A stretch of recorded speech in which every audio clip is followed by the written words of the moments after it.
नमस्कार सर। नमस्कार। ये एक्चुअली 2 बार आ गया इसमें। कोई ये बात नहीं।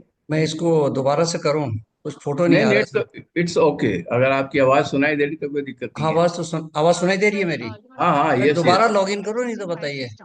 नहीं नहीं, कोई बात। It's okay. अभी फोटो नहीं आ रहा ना इसमें। हाँ, फोटो नहीं आया, दोबारा कर हाँ, लो, वो कोई बात। फोटो पता नहीं क्या कर रहा है ये फोटो में। हाँ, अब आ गया। ओके। अब डबल वाला नहीं है शायद। ठीक है। नहीं, अब डबल नहीं है। Okay okay, that's good. नमस्कार sir, Suman Singh from Bharatiya Vidya Bhavan चलो पीएम स्टार्ट होशंगाबाद। करो। कुंजन।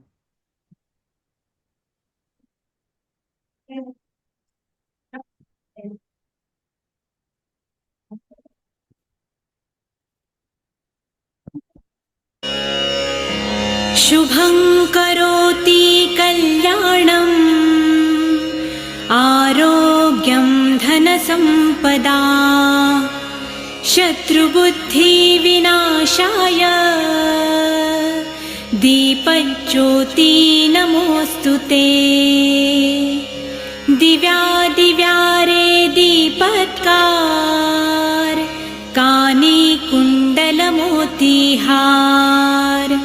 दिव्यालापाहुन नमस्कार तिळाचे तेल कापसाची वात दिवा तेवे देवा पाशी उजेड पडे विष्णू पाशी माझा नमस्कार सर्व देव देवतां पाशी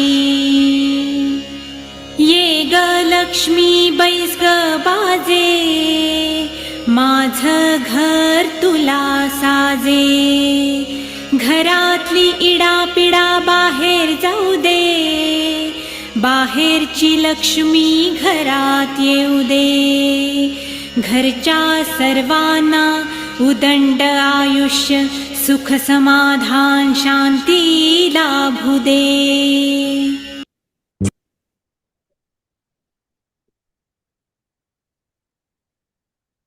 नमस्ते।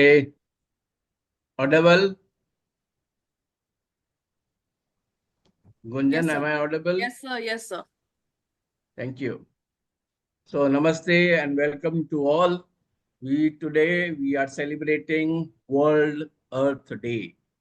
Today is 22nd April 2025, and we have with us Professor G.S. Razwar. He is a famous environmentalist and he used to write columns on different newspapers. And today also he has published one article. I'll see that if it is opening on my laptop, I'll show it to you. Otherwise, I'll send the link to you. He is working in the field of conservation, especially Himalayan conservation, Himalayan ecology, and written several papers. I was looking to his biodata. He has 48 publications, 532 citations, and a prominent Google scholar. I think it is some data need to be updated. He is the professor in botany and the was principal in government PG College, Agast Muni, Uttarakhand. So currently he is doing the social service, uh, especially related with the environment in Himalayan region. So welcome to you, sir. Thank And you. Thank you so much. I hope that you will enjoy the program with our children. And Sure. our children will take the different themes of World Earth Day. And these different themes are very, very interesting. The themes are renewable energy resources, educating future generation, sustainable mobility, addressing plastic pollution, sustainable use of organic matter for energy production, reduce, reuse, and recycle, say no to fast fashion, and biodiversity loss. So these are the different themes, and our wonderful, lovely children will present themselves on these themes. So first, uh, we should start with the concept of the reduce, reuse, and recycle. It's a Snigdha is there. Snigdha, are you there? Yes, sir. Okay. So reduce, reuse, and recycle is uh, taken up by Snigdha Ghosh. She is from Bhavans Tripura Vidya Mandir, Agartala. I have seen this school uh, many times, and the school is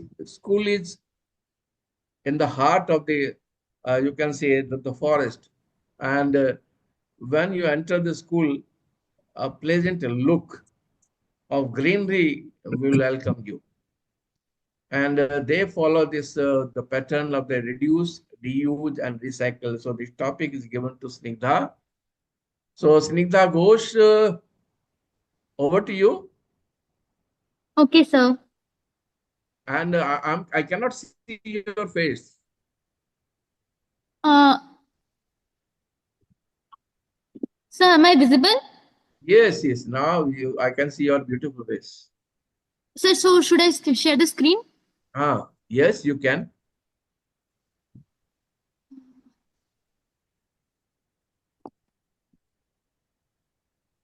Snigdha, you have to say something about yourself in 1 or 2 minutes, 1 minute, Yes, and sir. then Just a start. minute, please. Ah, Just a minute.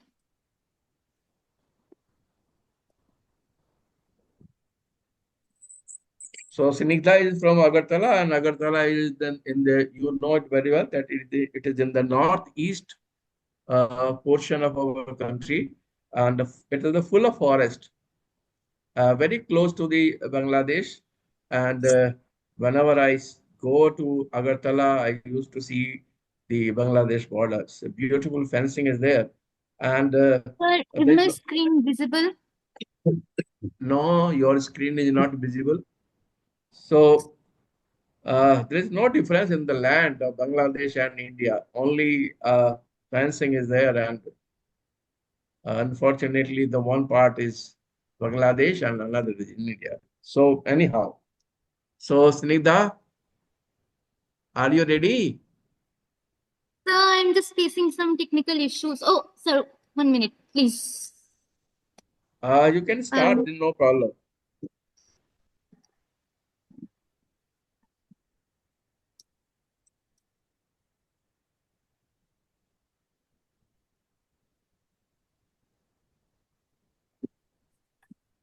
sir, is my screen visible?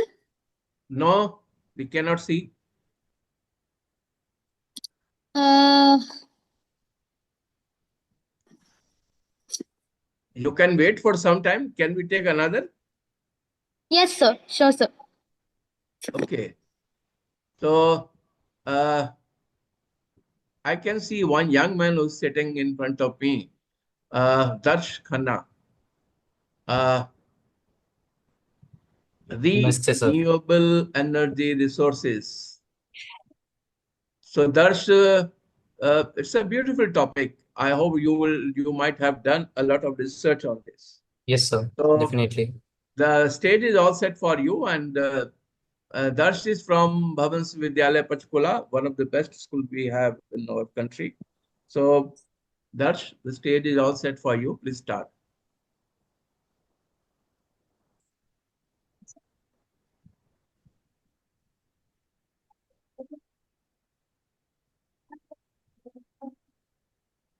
So is my screen visible? Yes, yes, we can. So a very fruitful morning to everyone present here. It really gives me great pleasure to extend a warm welcome to all, especially our distinguished guests, Professor G.S. Rajvar sir and Anil Sharma sir. Welcome, sir. Thank you for gracing this Earth Day celebration with your presence. Let me begin with not with data, but with a memory that I have with myself. So basically, this memory is about a December evening of 2023. I was sitting on the rooftop with my grandfather, sipping chai. That's really a tradition that is there. The sky looking like it was like a painting, golden orange fading into soft purple. As the sun set, the lights began to flicker on across the neighborhood. It felt like the entire locality, it was waking up one little lamp at a time. I pointed to a nearby rooftop with solar panels and said to my dadu that, look, they have got solar. He smiled and he replied that, beta, that's the sunlight, but doing overtime. I was I was amazed. What's lighting those homes tonight was sunlight just a few hours ago. That simple line just stuck with me because while we have the power, we often don't use it wisely. That's a reality. Let's be honest. Before the renewable resources, our generation often cares more about the aesthetic of sustainability than the sustainability itself. Like we are into the show offs, not into the real meaning of sustainability. We say eco-friendly. That's right. But do we check where our clothes come from? Take the fashion in the textile industry, for example. I'll be very clear with it. It is one of the most polluting on the earth. We need to accept this fact. Making one pair of jeans roughly requires 3,800 liters of water. And this amount of water is the quantity that a human being can consume for 4 consecutive years. It's really very shocking that the sneaker production releases over 313 million metric tons of carbon dioxide. It's such a huge amount of carbon dioxide that certain small nations can collectively release. 85% of the textiles end up in landfills annually. That's very true. That the landfills, which we so-called called the fast fashion today, they are not really sustainable. We are wearing the waste and the earth is paying the price. Why? And here's the truth. We talk about serving the planet, saving the planet, but at the end of the day, what are we doing? We are scrolling through 100 reels on Instagram, on YouTube, without even one about the climate change. That's a shocking reality of today's generation. We are addicted to scrolling, but allergic to serving. That is the motto of this generation. But that screen in our hands, have we ever realized that it is such a huge power? This screen is the only power which can change the entire scenario completely. Reels can reveal, posts can protect, screens can spark revolution. We need to accept this. So let's just stop scrolling and start sharing, creating, and caring. Let me begin with a simple example that has been a recent one earlier this year. In January 2025, Los Angeles faced one of its worst wildfires of all time. 40,000 acres were destroyed, 200,000 people were evacuated. That's a huge number. And this isn't just one. Wildfires have doubled globally in the past 2 decades at such a huge pace that an extreme amount of heat and climate delay is being experienced by us.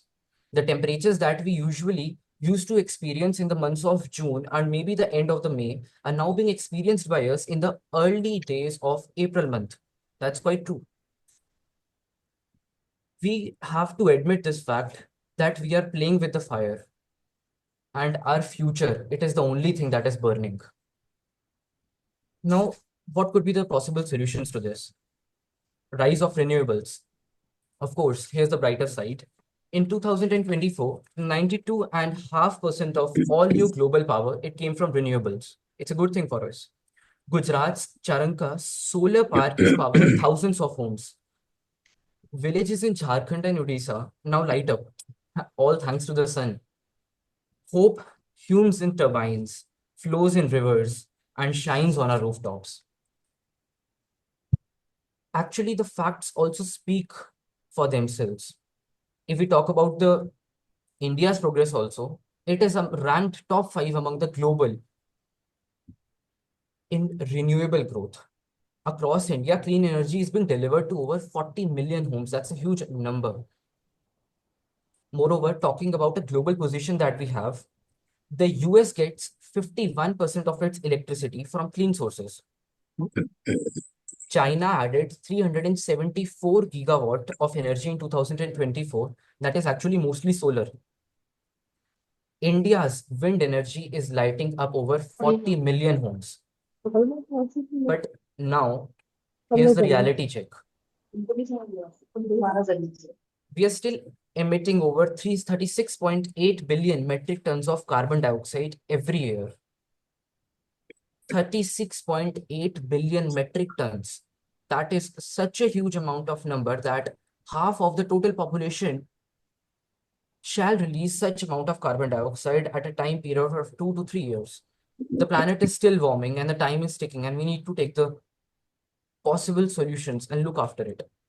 Now, what can we do? We are the students, right? We are not having anything in our control. That's the wrong mindset. That's the wrong mindset that today's generation is having.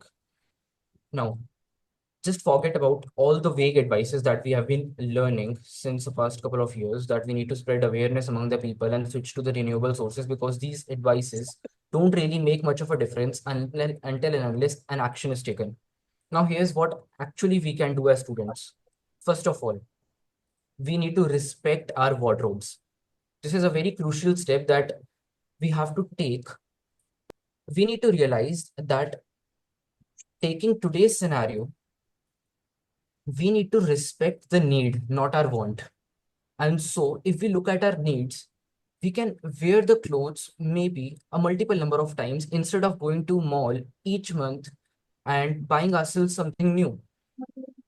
Another thing is that we can swap our clothes, and this all can be taken place in our school. So this swapping and the exchanging of the clothes can be taken in our school so that the juniors can get a chance to wear those clothes if they are in a good condition. Second thing, we need to stop following this fast fashion. This fast fashion is the ultimate, I can say that it's a bane for us, because it is not only destroying today's generation, but it is also, preventing those good measures which can be taken towards our environment. Third, propose a solar panel project at our school. That's really very important. If we switch to solar panels, if we switch to certainly solar and solar energy, that is green energy, it can make a lot of difference. The most important steps, instead of mindless scrolling, we need to create green reels. We need to make an impact on the world. Even one makes a difference. If we will make green reels regarding what are the main benefits of switching to the solar panels or maybe the wind electricity, and instead of wasting the electricity by not allowing the fans to turn off when they are not in use, we can make a difference and also spread awareness among people.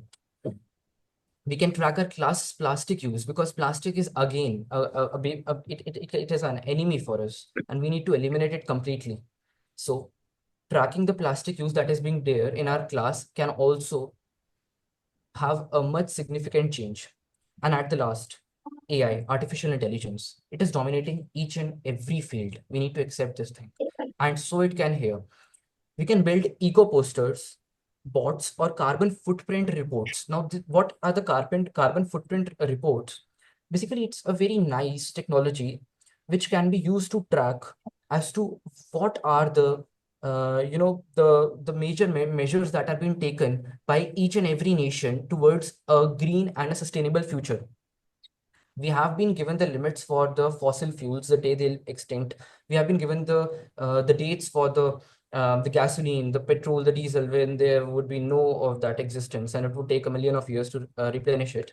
So we are switching to electric vehicles. This is a gradual change, but after all, that's the future. So can be taken by using artificial intelligence for our own good, because our screen time should always lead to green time. That should be our motto. Now, before concluding, there is a special Earth Day message for all of us. See, Earth Day isn't just a celebration. It is a simple reminder that we are not guests here. We are not the guests of the earth. We are the guardians of it. And so we need to respect it. Let's return this planet better than we received it. That should be the main thing. And now I request you all to take an Earth Day oath with me, because this oath shan't only ignite a spirit of, opting a green future for ourselves, but it can also give the future children the same earth that we received from our ancestors. So please raise your right hand and repeat after me. I pledge to care for the earth, to conserve energy and water, to reduce waste and To plant more trees, waste and to spread trees, awareness to and spread take action, and action, to protect nature with all my protect heart, nature with all, because there is no planet B. because there is. So here's my last message, simple but clear. We can't afford to wait. The time is now and it starts here. Let's be the spark, the breeze, the wave, the youth that stood up, the planet it saved. Let's rise with the sun, let's flow with the wind. A cleaner tomorrow, that is where we begin. Because our planet is our only home, not just a place to live. It's time to protect it, not just take, but surely to give. That was Darsh from Bhavan Vidyalaya Panchkula. Thank you very much. Thank you, Darsh. Beautiful. You have beautifully presented. You have used AI also. I'm very happy to see. And the thing that you have said about the reduce school plastic, UL panel, green, make school as a green. And the one thing that you have said about the swapping of the cloths, you might be remembering that recently Prime Minister also told about that we have enough cloth, and unfortunately we are not recycling or using it properly, because in when I was a child like you, uh, generally in a family there was 4 5 children, and we don't purchase the new clothes. We used to use each other's clothes. So that was also at the time, there was also a great economy. And you have mentioned about the solar one. It's beautiful to see that you have mentioned that. And in Thank you, this sir. context, I'll like to say you that if we compare the two giants of solar, the one is China and second is India. China is producing 20 uh, gigawatt in its biggest form, that is known as the Gansu form, and India is producing 1600 milliwatt, that in just May. So see the difference. And those who don't know what is having the 1 million watts, and gigawatt is having 1 billion watts. So see the difference. So beautifully presented. Thank you very much. Thank you, sir. And uh, very good. You have given very good inputs. So let us now come to the another one, that is the beautifully he has said that what you have to do. So the one thing is that we had to educate the future generation. It's very, very essential. And to educating future generation, we have with us Saurabh Singh, our school Chandigarh. Saurabh, are you there? Saurabh, are you there? Okay, seems there is something. So, Snigdha, are you there? I have corrected it. Snigdha. Okay, now Hello, we are sir. coming to Tanisha. Tanisha, just wait. Tanisha is coming to a very interesting topic, sustainable mobility. Very interesting topic. So, Yes, Tanisha, are you there and yes, ready? sir. Yes, sir. Okay, sir. So Amritsar is a school where every single inch of the land is utilized properly. It is one thing that if you go anytime and see the school very nicely. So Tanisha will present sustainable mobility. Tanisha, the school is set for you. The stage is all set for you. Please start. Sir, can I share the screen? Yes, yes, yes.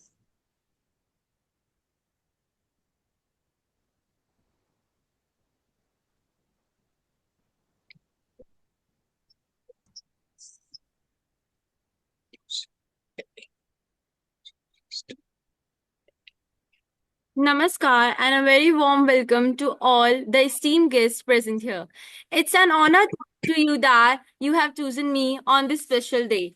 Good morning, everyone. Today, I, Tanisha of Bhavan Cecil Public School, is here to talk about a topic that is becoming more important with each passing day. Not just in environmental discussions, but in how we live our everyday life. That topic is sustainable mobility. So, what exactly is sustainable mobility? At its core, it means providing people with access to safe, clean, efficient, and affordable mode of transport while minimizing the negative impact on the environment and the society. It's about making smarter choices, how we move, whether that's walking, cycling, using public transport, or driving electric vehicles. This is especially important today because transportation is one of the greatest contributors to global carbon emissions. The cars we drive, the buses and the trucks on our roads, the airplanes we fly in, they all burn fossil fuels that release harmful gases that warm our planet. Our current transportation system contribute noise pollution, road accidents, and poor air quality, especially in the cities we live in. I'm sure many of you have seen a thick layer of smoke over city skyline.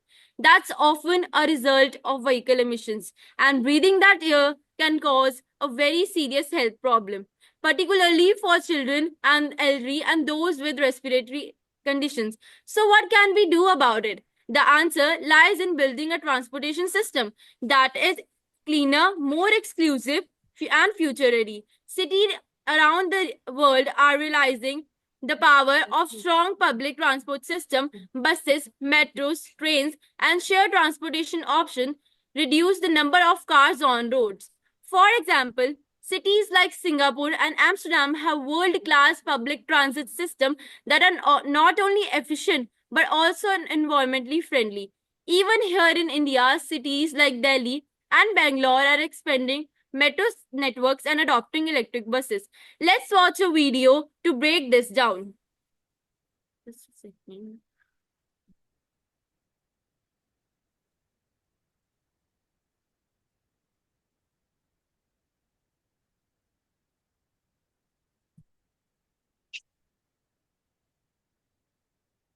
This is why you need to rethink your daily commute. Let's make every trip count. 1. Ditch the solo drive. Public transport, carpooling, and biking slash emissions and reduce congestion. 2. Go electric. EVs and hybrid vehicles produce far fewer greenhouse gases than gas-powered cars. 3. Walk more, drive less. Walking and cycling equals zero emissions and a healthier you. 4. Think smart.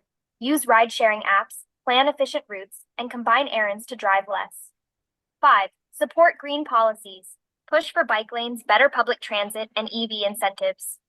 Every trip matters. Switch to sustainable transportation and help fight climate change.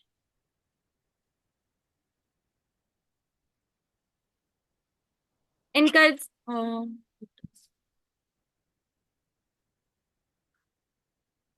Encouraging people to walk on cycle for short distances can make a big difference. Not only does it reduce traffic and pollution, but it also promotes a healthier lifestyle. Investing in safe sidewalks, pedestrian zones, and dedicated bike lanes make cities more livable. Then we have electric vehicles or EVs, which are becoming more affordable and accessible. Good urban planning. This also plays a crucial role. When homes, offices, schools, and shops are built close to each other, people can walk or bike instead of driving. When cities grow around public transport hubs, people naturally depend less on private vehicles. Sustainable mobility isn't just about changing how we travel, it's about how we think. We need to shift our mindset from having a vehicle to accessing mobility. We need to value clean air more than the convenience and the long term benefits more than the short term sweets. Now, let's watch a video to understand this in more detail.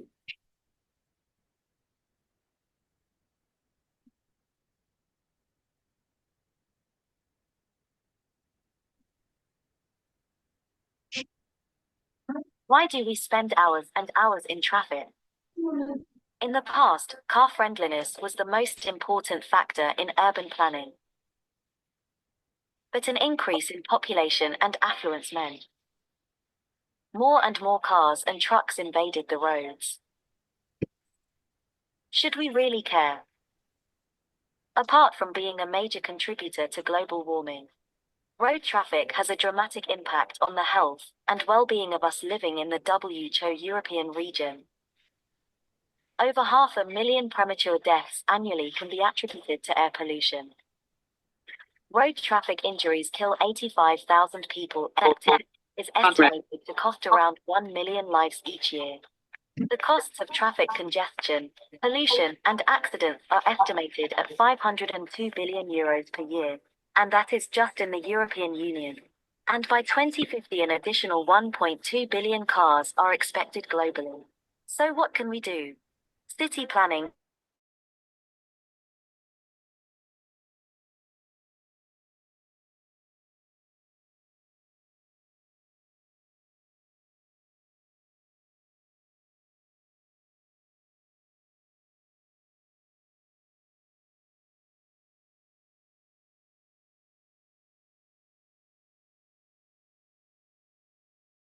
made with a car results in less noise, less pollution.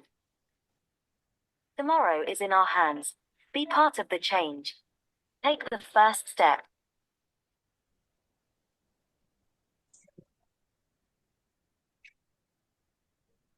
Let me share a real life example. Greta Thunberg, the climate activist from Sweden, stopped flying although to reduce her carbon footprint. She traveled across Europe by train even when it took her longer. Why? Because she believes that every action matters.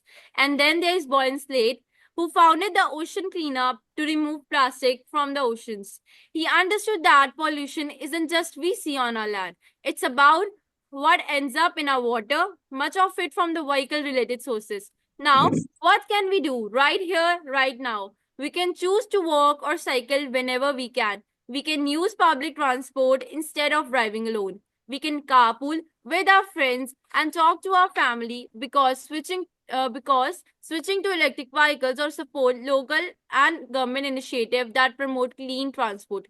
We can be more aware, more responsible, and more vocal about these issues because even small changes, small choices, when made consistently, can create a big impact. We also need to be aware of new technologies and innovation. Solar power vehicles, hydrogen fluid buses, smart traffic systems, and AI powered mobility apps are shaping the future. As a young people, we should be the part of this innovation by learning, creating, and maybe even designing the transport system of tomorrow. Of course, there are challenges.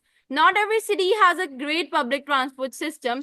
Infrastructure for walking and cycling may be limited, and electric vehicles are still out of reach of many. But these challenges aren't permanent. With awareness, support, and collective action, we can overcome them. And when we do, we don't just reduce emissions, we make our cities safer, our air cleaner, and our lives better. So the next time you're about to get into a car, take a moment to think, is there a greener, better way to get there? Because when it comes to saving the planet, every step, every pedal, and every ride truly counts.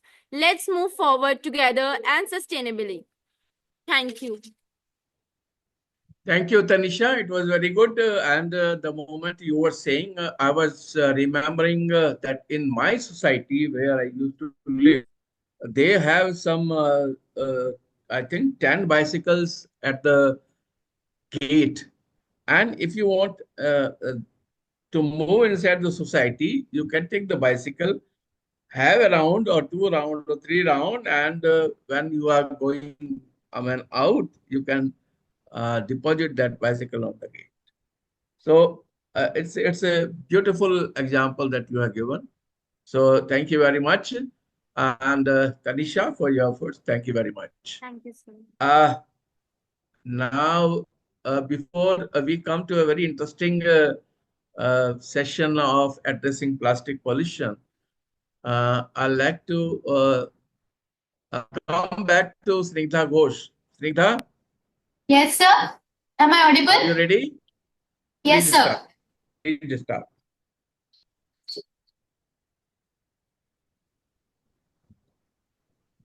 Sir, is this visible? Yes. Okay, sir. A very good morning to our respected Regional Education Officer, Dr. A.K. Sharma, sir, our respected Professor, G.S. Rajwar, sir, and all my fellow brothers and sisters.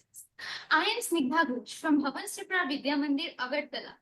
It is both an honor and privilege for me to stand before you today to present my thoughts on reduce, reuse, recycle. I hope to share something meaningful and insightful, and I look forward to your kind attention and support throughout my presentation. At first, we will look at the topic, the meaning and significance of the theme. Reduce, reuse, recycle is more than just a catchy phrase. It is a powerful strategy to protect our planet. Reduce means using only what we need, avoiding waste. Reuse gives old items a second life. Recycle turns waste into something useful again. This theme tackles major environmental issues like overconsumption and pollution. These three simple actions lead us towards sustainability and a world where nothing is wasted. Together, they shape a cleaner, greener future. Every small step counts. And even one conscious choice can inspire a big change. And Earth Day reminds us that the time to change is right now. Now, we move on to the second topic. What is reduce, reuse, and recycle? Reduce, reuse, and recycle are essential practices for managing waste and protecting the environment. Reduce means using fewer resources like avoiding single-use plastics or saving energy to limit waste from the start. Reuse encourages us to give items a second life, such as repurposing furniture or reusing new products. Reusing containers, reducing the need for new products. Recycle involves turning used materials like paper, plastic, and glass into new items, helping conserve resources and cut down pollution. When practiced together, these actions save energy, reduce landfill waste, and move us towards a more sustainable and eco-friendly future. Now, the next topic is how do we reduce waste? To reduce waste, we need to rethink how we consume. We have to start by replacing the single-use items with reusable alternatives, like carrying our own water bottle, using cloth bags, and avoiding plastic straws, buying things with less packaging, and only purchasing what we actually need.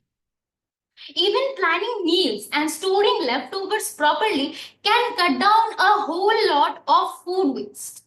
Using digital notes instead of paper when possible. These actions may seem very small, but together they make a huge impact. Reducing is not just a habit, it is a mindset that leads to a healthier planet. Now, moving on to the next topic, that is how can we reuse? Reusing is one of the most effective and creative ways to reduce waste and care for our planet. Instead of throwing items away, we can give them a second life. For example, we can carry cloth bags for shopping instead of just using the plastic ones, reusing glass jars or containers to store food, stationery, or even small craft supplies. Old clothes can be turned into cleaning cloths, cushion covers, or even DIY projects like tote bags or patchwork art. Wrapping paper, gift bags, and boxes can be saved and reused on birthdays or festivals. Books, toys, clothes can be donated or passed down instead of being discarded. Even writing on both sides of paper helps reduce waste. These small steps don't just save resources, they spark creativity and help us build a more sustainable and thoughtful lifestyle. Now, at our school, we took a creative approach to reuse by collecting plastic bottles and filling them with plastic waste. These eco bricks were then used to build a sturdy shoe rack, a practical dustbin, a beautiful swan decoration, and a large, eye catching installation that added a charm to our school premises. This hands on project not only showed our reduced waste but also encouraged teamwork and innovation, showing how reusing everyday items can help protect the environment while inspiring sustainable habits in a fun and engaging way. We move on to the next topic, that is, how can we recycle waste? We can recycle effectively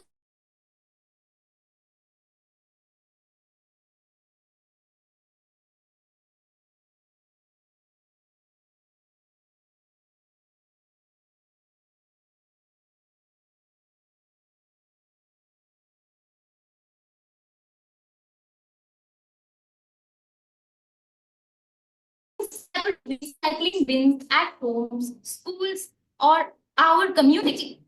Always checking for the symbol on the packaging to know what can be recycled. Common items include newspapers, cardboard, plastic bottles, milk cartons, cans, and jars. For items like batteries, electronics, light bulbs, use special recycling centers. Recycling is not just about waste management. It saves energy, reduces pollution, and helps protect the environment by conserving the precious natural resources. When we recycle regularly, we become active contributors towards a cleaner and greener future. Now, we move on to an important topic, the Mahakumbh 2025. We know that the Mahakumbh draws millions to its sacred waters, where faith and devotion unite. Yet, with every challenge, with every gathering, there lies quite a challenge: the impact we leave on earth. In 2025, as we immerse ourselves in spirituality, can we also embrace a new commitment to sustainability? While the Mahakumbh brings immense spiritual significance, it also comes with the environmental side effects that we must address for a sustainable future. Now, picture this: Mahakumbh 2025, the world's largest spiritual gathering, bringing millions of pilgrims and seekers together. But as they gathered on the sacred riverbanks, something else gathered as well: mountains of plastic waste, food wrappers, discarded clothing, and religious offerings. A place of unity and spirituality, now burdened with pollution. This environmental impact was not caused by intent, but by a lack of awareness of the attendees about the proper waste disposal. Can we afford to ignore this? The consequences of such waste could affect our planet for generations. The question is, are we willing to take responsibility and change the future? Now, the environmental impact of the Mahakumbh 2025 was undeniable, but It is not too late to make a difference. The key lies in awareness and responsibility. We must attendees, we must educate attendees on proper waste disposal and the importance of recycling. Sustainable waste management systems should be set up at large events with clear signage and easily accessible bins. Encouraging the use of reusable materials can drastically reduce the amount of waste. To overcome the environmental challenges posed by such events, recycling must be at the core. Segregating waste using eco friendly alternatives and raising awareness can ensure a cleaner and greener future, preserving both our spiritual purity and the environmental sustainability. So, can we balance the sacredness of events like Mahakumbh with the responsibility of protecting our environment? By embracing these solutions, we can ensure the future gatherings leave only memories, not waste, creating a cleaner and greener future for all. In conclusion, it is our collective responsibility to protect both our cultural heritage and the environment for future generations. With this, I would like to end my presentation. Thank you very much for listening.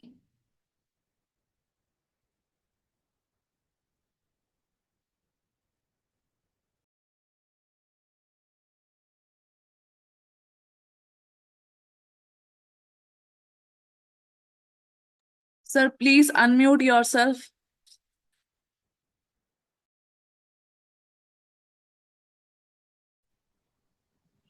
Now, Yes, sir. okay, whenever we think of fashion, we talk of fashion, I used to think of the children and the young adults with the torn jeans, especially torn at the, uh, you can say, on different points of the legs, different points. And the whole big holes are there, and I don't know how they are hanging. And it is the fashion.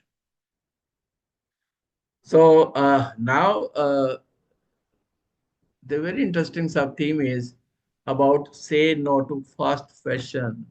Adrija Chakravarti or Bhavans Ganga Baksh Kanoria Vidya Mandir Kolkata.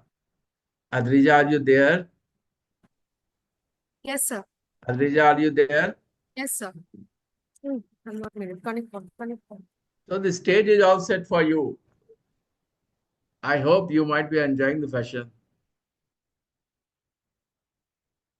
So tell us something about say no to fast fashion. Are you in favor of the fashion? Sir, I am in favor of fashion, but there are some things that are needed to be changed surely in order to make it eco-friendly and sustainable. Very good. So the stage is all set for you. Please proceed.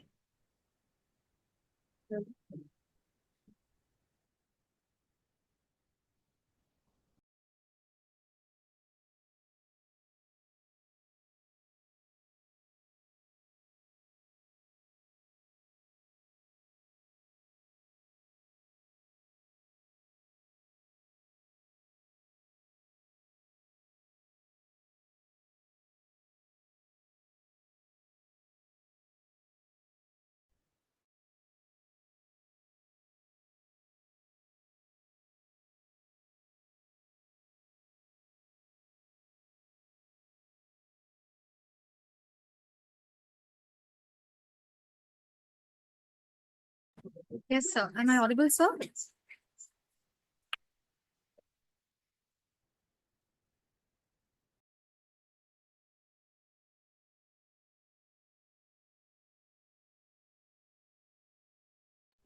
We can see you and we can also see the beautiful faces of the young children.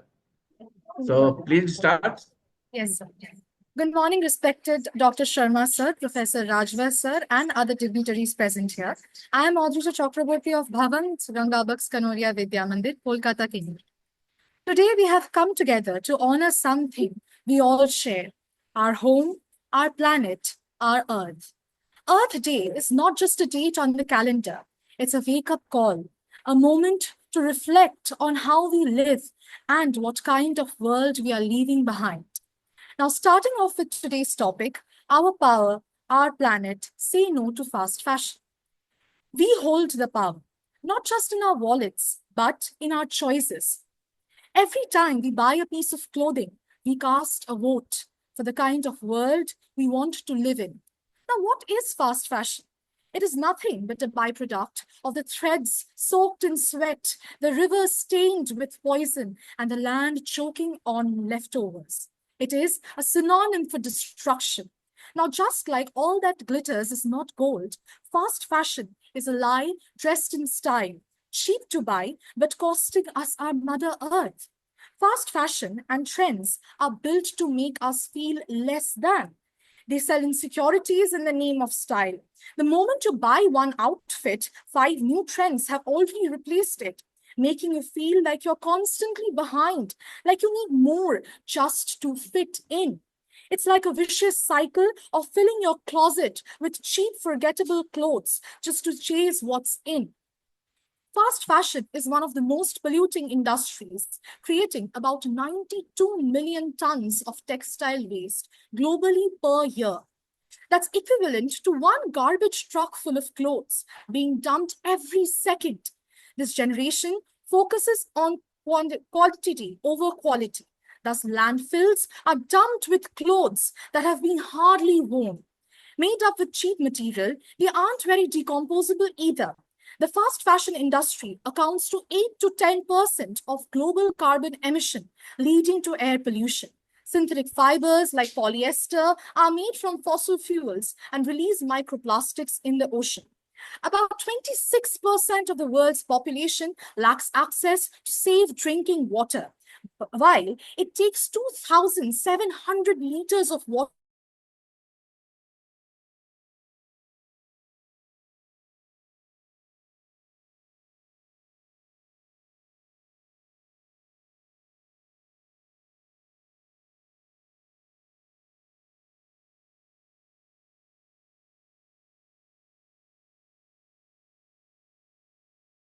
millions of views and likes on social media, roams around with a hole in his shirt because his extremely low wage does not permit him to buy a new one. They have no job security, neither healthy working conditions. This industry also indulges in one of the most heinous crimes, promoting child labor, exploiting and extracting them at low wages. Fast fashion, which encourages the use of and through culture, is also responsible for cultural erosion. It turns deep-rooted traditions into shallow aesthetic trends. The earth is calling, and it is on us to answer. It's responsibility we can't ignore. Thus, to solve this problem, we have to adopt the 3 R's: reduce, reuse, recycle.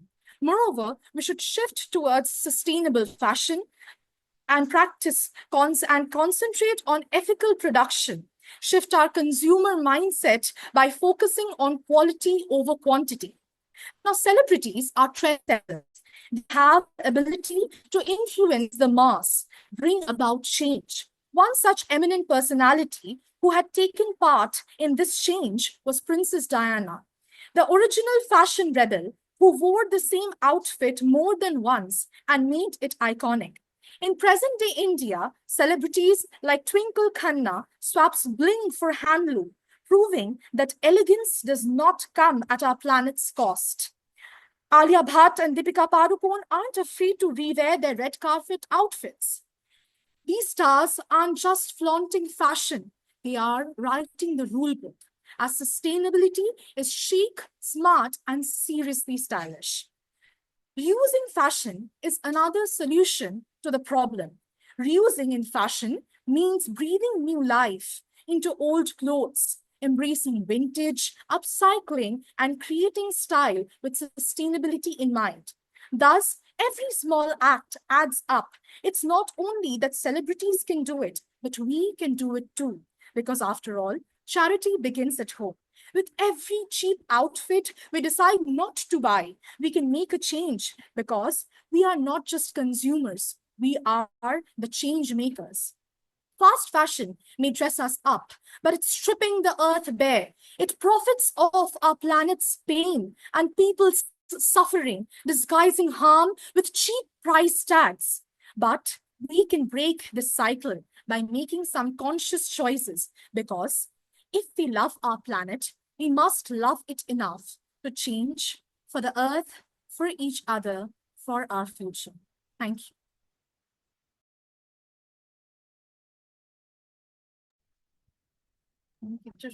Very good. Thank you, sir. Can you tell me which is the fashion capital of the world? Fashion capital of the world. Your friends can also try. Sir, Paris. Okay. Very good. So the Paris is the fashion capital.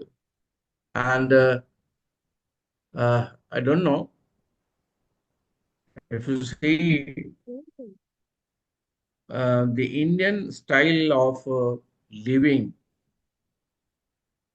is very, very fashion friendly. So, and Yes, let sir. us come to the young children who are waiting for us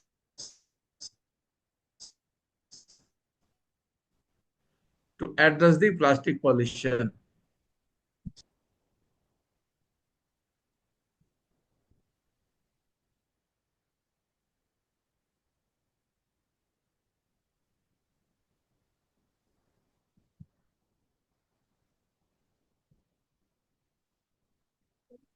A very good morning to everyone Bebin, present are here. you there? Shania? Vivian and Shania both are there. Yes, sir. So what you are presenting today? Tell So me who is Vivian, who is Vivian? so that would be me. Okay, Sanya, Yes, sir. Sanya, Yes, sir. I'm Shania. Shania. Okay, Shania. So let us know. Tell me what you are presenting. So we are presenting about the plastic pollution today. Okay, so start. Yes, sir. A very good morning to everyone present here. I, Chelsea Malala, Dash, KM Missionar, Jeffrey Chinchi, feel really honored to stand before you today. I would like to express my heartfelt gratitude to Dr. K. Sharma for giving me this valuable opportunity to speak on a matter that deeply concerns us all, plastic pollution. As a student, I believe it's our responsibility to not only understand the impact of plastic on our environment, but also to be a part of the solution. Together, through awareness and action, we can make a meaningful difference. Plastic waste management has been a persistent global problem for Shania, decades. yeah, Along beta, your voice is very feeble. So raise your voice so that we can listen. Okay, a little bit. plastic management has been a persistent problem for decades, along with plastic pollution and plastic waste. They have invaded our nature and food chain and have crippled our planet Earth and altered the way we live in a negative way, slowly killing us. This is all thanks to single use plastics, a man made element killing mankind itself. A piece of plastic can take up to 100 to 400 years to degrade. A plastic bag used for one day can last longer than a human can live. Multiple generations have used it, but it is only now that we see its adverse effect. There is more to it than what meets the eye. This year, the limit of plus 2.0 degree of global warming is dead finished, unobtained without serious help. We must also shed light on, on the interests of corporations and leaders who care more about their interests than the planet's well-being. Plastics are being used everywhere, even after restrictions. Today, we should stand together with no difference between us for Mother Earth. Today, we shall stand for better tomorrow. Now, over to you. Thank you, Charishka. Today, good morning everyone, I'm Vivin Joshi, and today I want to speak about how our government sees plastic waste.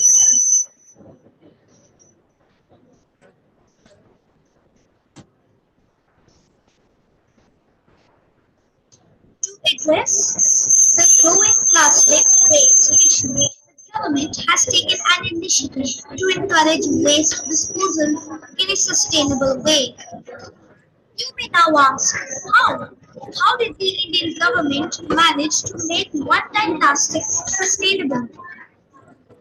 Well, it's just simple, but plastic for money. Here is an example of how it would work out in Andaman and Nicobar. A person buys a pack of milk from his or her grocer and uses the milk inside for consumption. But now the plastic bag remains. He has only a few options which he could use to dispose it. One is incineration, the second is a landfill, and third is dumping in the ocean. All of these destroy our planet in many ways. The solution? Our government knows the dangers of all the processes and has taken action. The program, which is going on in Andaman and Nicobar, takes Amul's recyclable packs and exchanges it for money.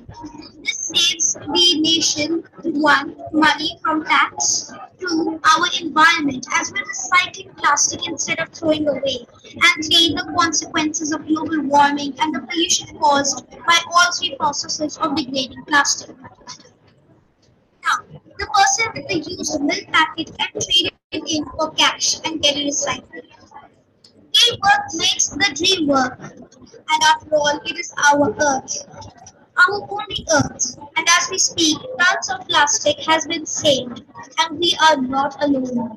In Germany, there's a similar initiative taken by their government. Here's how it works. A person will buy a bottle for €1 and 25 cents. The price of the bottle is only €1, but the 25 cents is tax. Here is how that comes into play.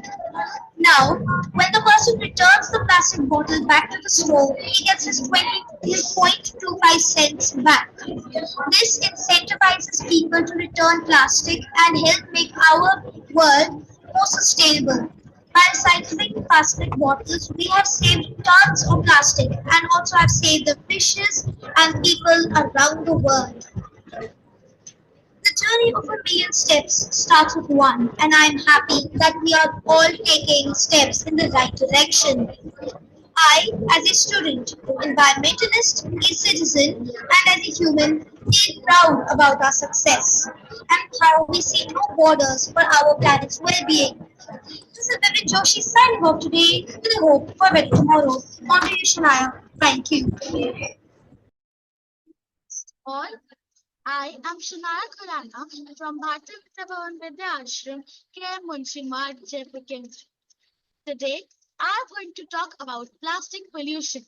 It's time to find a solution.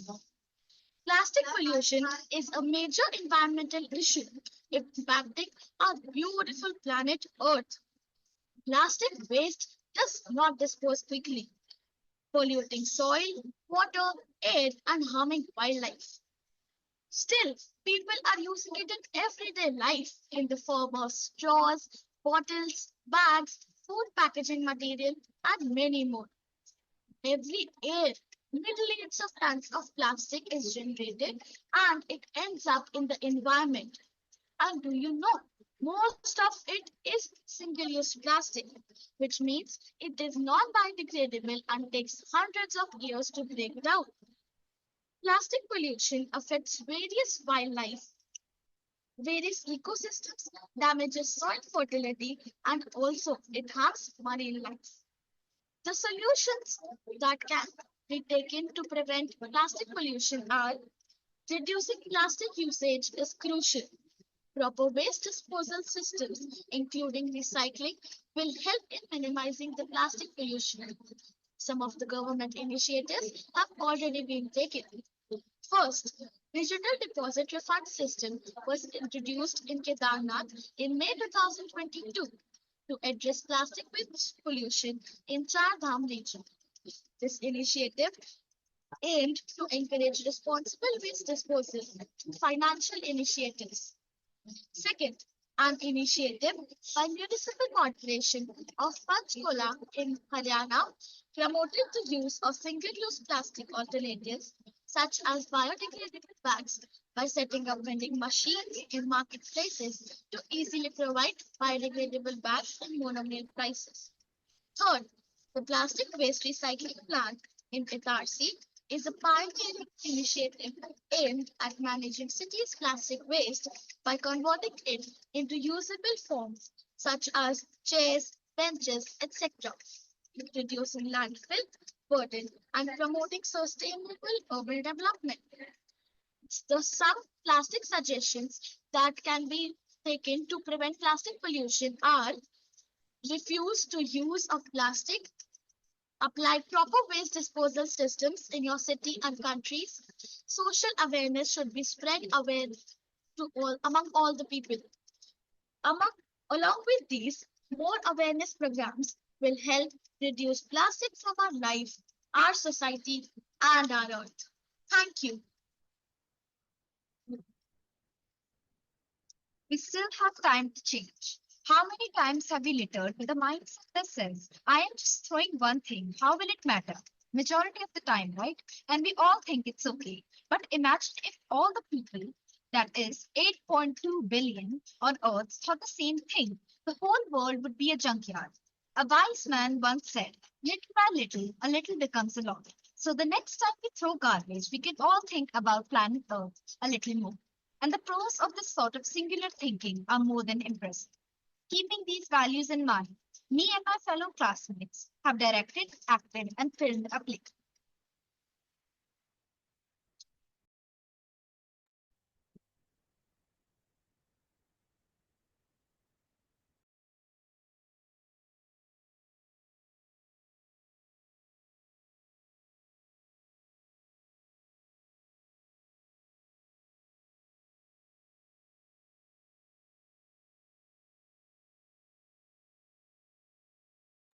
Voice is not coming.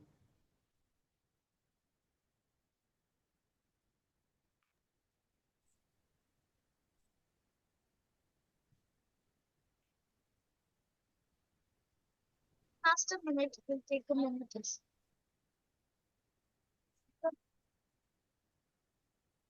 We cannot listen the voice. Yes, sir, just a minute, we're working on it. Okay.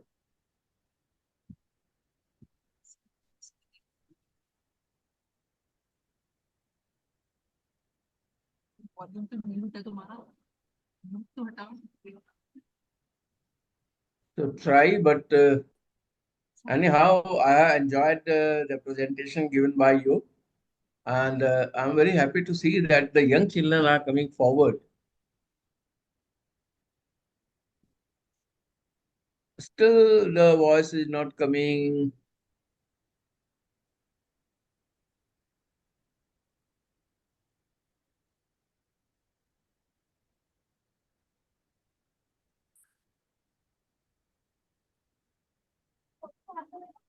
Shania, should we enjoy it without voice?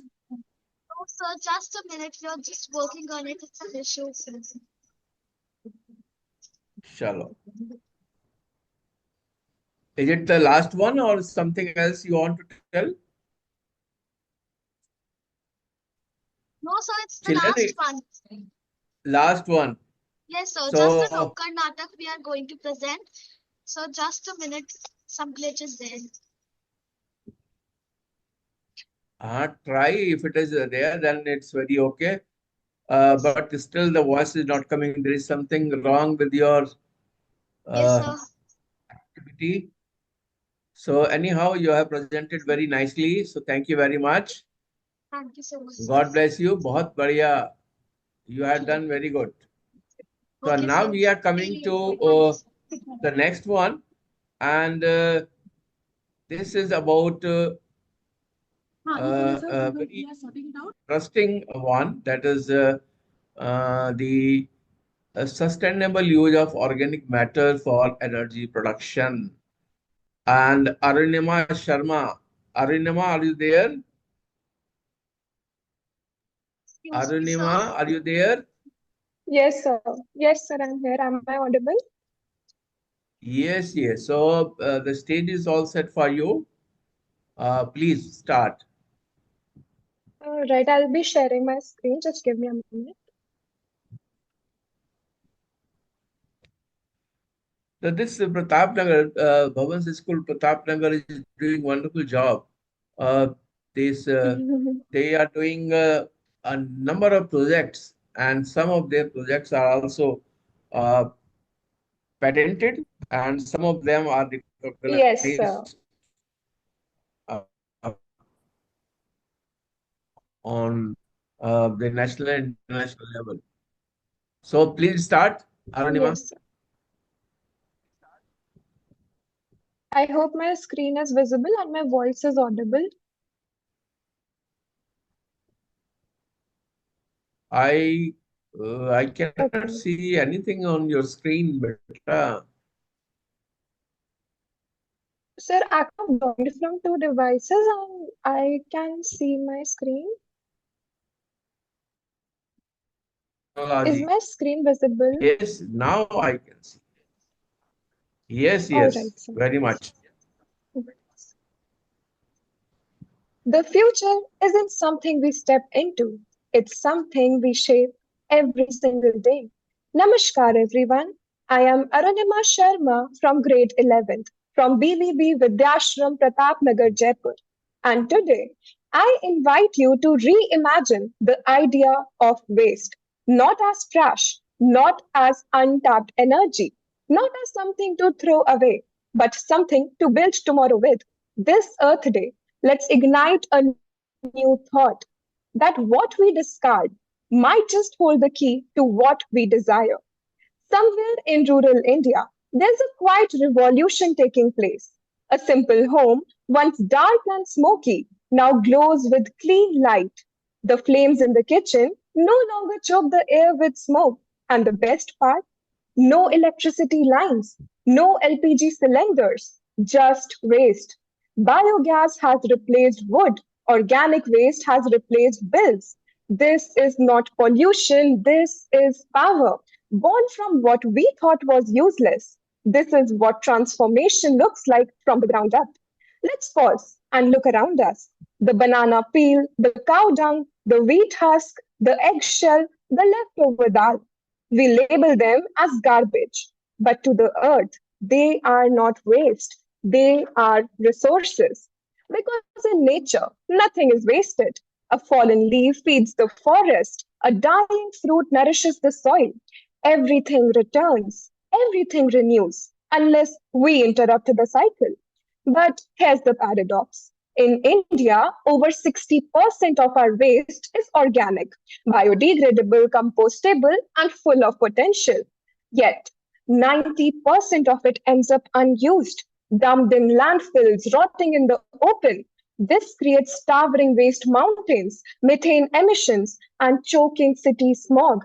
We are not just wasting waste, we are wasting opportunity. We are throwing away light, fuel, food, and cleaner air every single day. But hidden beneath this mess is magic, real measurable magic, biogas. When you think of biogas, you may be thinking about this. Well, it's not only that. Biogas comes from all types of organic waste, from agricultural waste such as vegetable waste, manure, and cereal dust, industrial byproducts such as sludge, fats, and peelings, and urban waste that usually consists of green waste and household waste from homes and supermarkets. This organic matter is then collected, sorted, and placed in an anaerobic digester where it is mixed and heated. During the fermentation, the bacterial action transforms the organic matter into biogas. This process is called anaerobic digestion. Once purified and controlled, the biogas can be injected into the district gas network for cooking, heating, and hot water purposes. The biogas is a circular energy, but that's not all. Indeed, due to its cogenerative qualities, biogas can also provide heating and electricity. At Grand Horse, Dalkia provides energy for an animal feed factory with the annual consumption of the equivalent to 3,470%. Nothing is lost, everything is transformed. A simple, sustainable process. We take organic waste, feed it into a digester, and it gives us gas to cook, power to light homes, and a rich fertilizer for crops, all from nature's leftovers. This is how we turn stink into spark, with science, with simplicity, and with sustainability. And India isn't just part of the problem, it's also part of the solution. In Pune, buses run on human waste. In Coimbatore, public toilets generate electricity. In Nagpur, orange peels become biofuel. In rural villages, people use clay fridges that need no power. In Bihar, rice husk energy is lighting up homes that the grid never reached. This is India, creative, bold, and building a cleaner future, not by chance.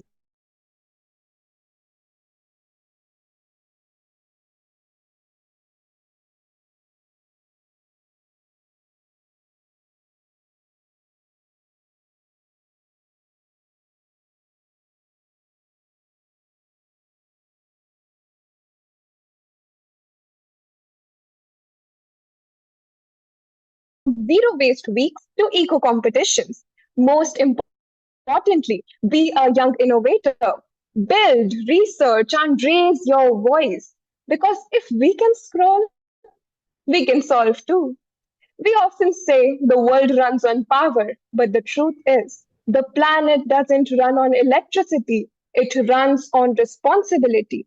Every time we compost instead of dump, innovate instead of ignore, choose planet over plastic, we don't just save the earth, we honor it. Because the real source of energy is not beneath our feet, it's within our minds. Thank you so much for listening.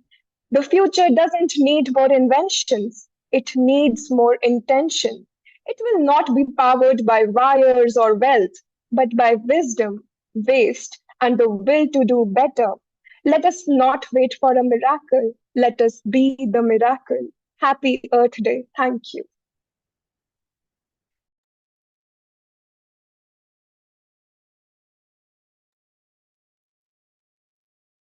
Thank you so much, Arunima.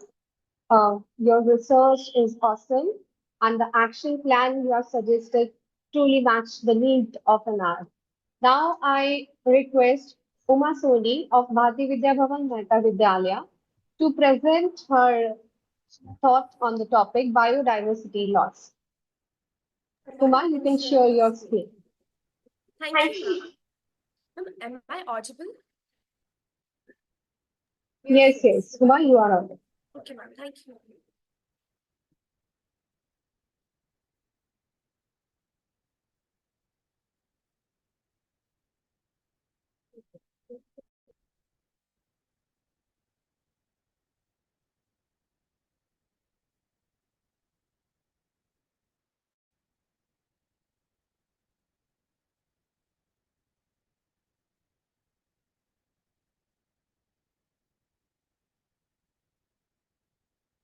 Ma'am, is my screen visible?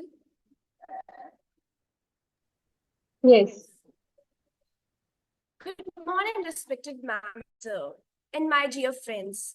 Today, I, Huma Soni, from Bharati Vidya Bhavan, Mehta Vidyalaya, New Delhi, are going to deliver a speech on the topic Our Power, Our Planet, Biodiversity Loss. Why saving nature means saving ourselves, as all humans are fully dependent on nature for their basic requirements. As a result, we are alive. What is biodiversity? Biodiversity means the variety of life in a particular habitat or on the earth as a whole, which is essential for ecological balance and human well-being. What is biodiversity loss? Biodiversity loss refers to decline or disappearance in the variety of life forms like plants, animals, and microorganisms in a particular habitat or on the earth. Can you name the bird that is getting extinct and declared as the Delhi state bird in 2012? It is a cute, homely bird, but very important for the ecosystem. We love the chirping sound of it. Can you name that bird?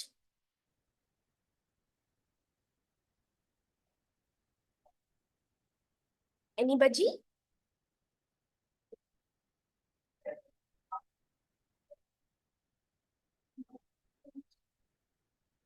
Okay then, it is a house sparrow. House sparrow is a very cute and homely bird.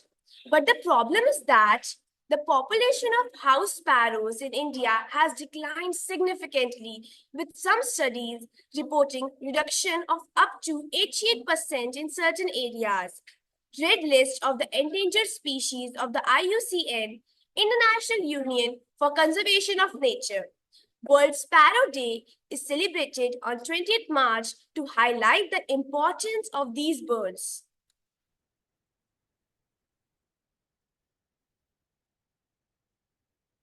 What are the importance of house sparrows for an ecosystem? It helps to control insect population, helps in seed dispersal, major part of the food chain, and maintain an ecological balance. What are the reasons for the disappearance of house sparrows? Let's discuss. Biodiversity loss in India. Over 90% of the area under biodiversity hotspots in India have been lost. 1,200 animal species are monitored by the International Union for Conservation of Nature are in its red list, and many of these species are endangered. These are some lists of the endangered birds. Not only birds are being endangered, as well as animals are also getting endangered. You know that instead of animals and birds, plants are also getting extinct. Global biodiversity loss and key data. Current species extinction rate is estimated to be 100 to 1,000 times higher than the natural background rate. 1 million species are at a risk of extinction in the coming decades. Living Planet Index WWF 2022 shows an every 70 decline in the population of mammals, birds, amphibians, reptiles, and fish. Over 420 million hectares of forest loss. Wetlands lost at 3 times of the rate of forest. 50% of the coral reefs have already been lost due to the rising temperatures. Over 90% of the fish stock is overexploited. Key reasons for biodiversity loss. Deforestation, as it causes loss of habitat, which leads to scarcity of food, therefore the animals die. Invasive species. Sometimes when a species is introduced to a new place, it takes over and pushes out native species. Poaching or overfishing.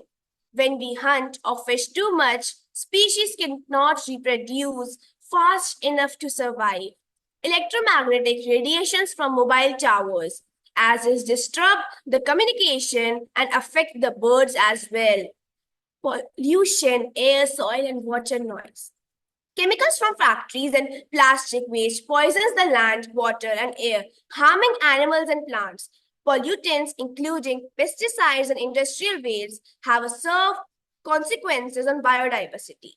Climate change, rising temperatures of the earth and oceans, and changing weather patterns affect many animals and plants as well.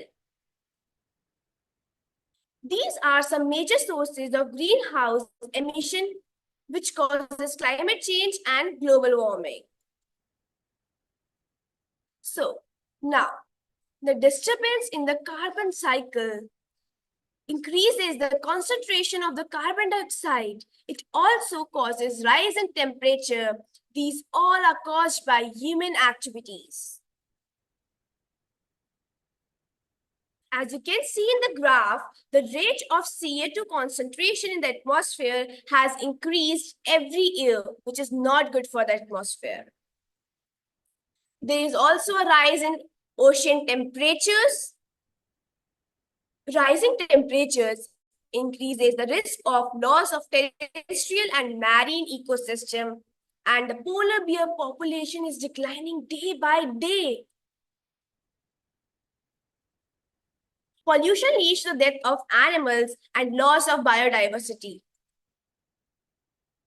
Impact on the ecosystem of environment and for human beings. Impact of biodiversity loss. As you can see in the picture, they have created a card house. As you know, in a card house, every card is important. If one card is removed, the whole card house will imbalance and collapse. This is how, in an ecosystem, will imbalance or collapse of food chain or loss of one species can affect many others in the ecosystem. Natural processes like pollination and seed dispersal are affected. For example, if bees disappear, plant will not be get pollinated. Without those plants, herbivores lost food. Then carnivores that eat those herbivores also suffers. This domino effect can upset the entire ecosystem. So the biodiversity loss have some impacts like crops become more vulnerable to pests and diseases and causes food insecurity. Fewer species means fewer food options, loss of medicinal plants, farming, fishing, and tourism industries suffer. Now, this is a picture of deforestation, which causes poor air and water quality, less rainfall, and the rivers dries up. It also increases health risk and pollution in the atmosphere. Some examples of biodiversity loss and impact on the environment. Coral bleaching in Lakshadweep is caused by rising sea temperatures and pollution. Deforestation in the Western Ghats causes soil erosion, alerts rainfall patterns, and leads to drying up of water sources, as you can see in the pictures. How biodiversity keeps us alive. Biodiversity loss is directly addressed in the Sustainable Development Goals SDGs under SDG 15 Life on Land and SDG 14 Life Below Water.